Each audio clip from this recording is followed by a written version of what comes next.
This is the Big O Show. This is the Big O Show.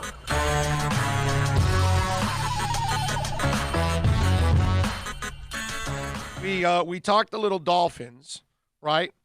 The other thing that I saw that was kind of an interesting story is one of the general managers in the NFL, specifically from the Pittsburgh Steelers. And remember, I just talked to you about being prepared for this draft, right? And the problems that are, could come from it, right? So, I got to tell you, I see a little panic coming out of the Pittsburgh Steelers. Yeah, I do. Kevin Colbert, the general manager of the Steelers, told the league officials on a conference call that teams should be awarded 3 extra draft picks given the inherent challenges posed by the coronavirus restrictions. The lack of pro days, private workouts, visits to team facilities have thrown some organizations for a loop. Too bad, so sad, Kevin. I don't want 10 rounds, baby. I want 7. You didn't prepare? That's your problem, dog. I know that Chris Greer and McKenzie and Allen and Flores are going to be more than prepared. That's why I keep telling you guys that I think our guys, loaded with scouts at heart, okay, not NFL executives that didn't earn their stripes or anything like that, i.e. Mike Tannenbaum.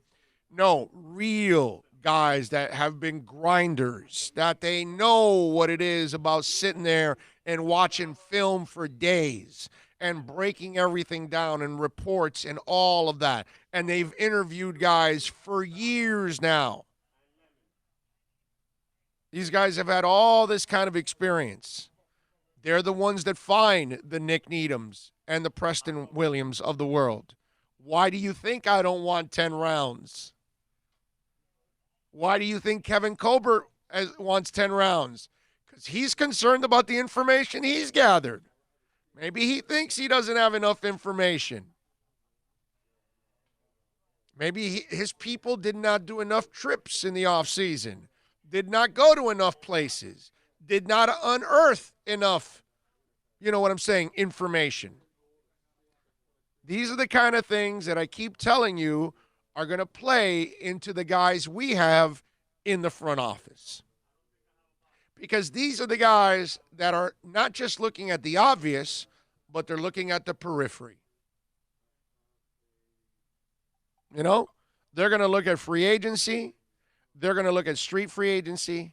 They're going to look at undrafted free agents. And they're going to look at draft picks. And they're going to look at all of them. And last year they added practice squad guys to the mix because that was a genius way. See, that's what people don't understand.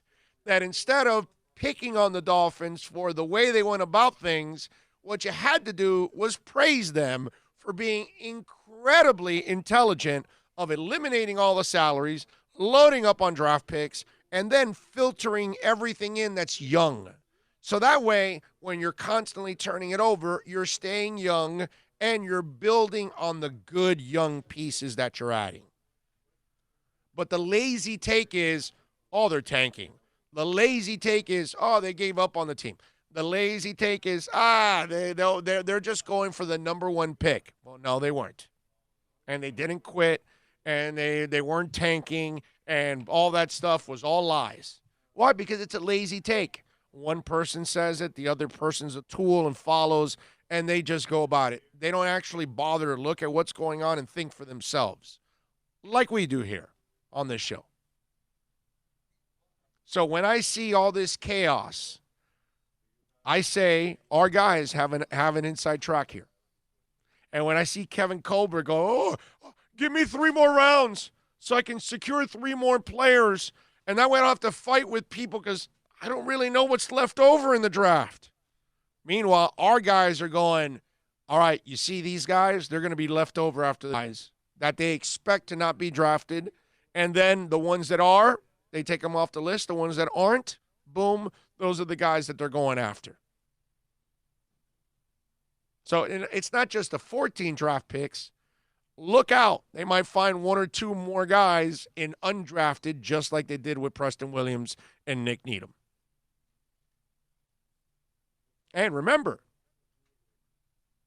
here's the other advantage that even Chris Greer did not have last year. Chris Greer was named the general manager and then took over and then had to establish everything. Front office, coaches, all of that. Did he have to do that this offseason? No. His staff has been working all year. Huge advantage going into this draft. I can't tell you enough about how, after 20 years of watching them just do everything wrong, okay? And after 20 years, as some of you I know were tired of me hammering the Dolphins, but, look at the results. It's not like I was wrong. It's just awesome to just keep watching them do the right things. And I just know that they're headed in I knew they were headed in the wrong direction pretty much every year. I just feel really good about this now. And then the more I look at the landscape, I just feel like our guys are going to have an advantage on this. I really do.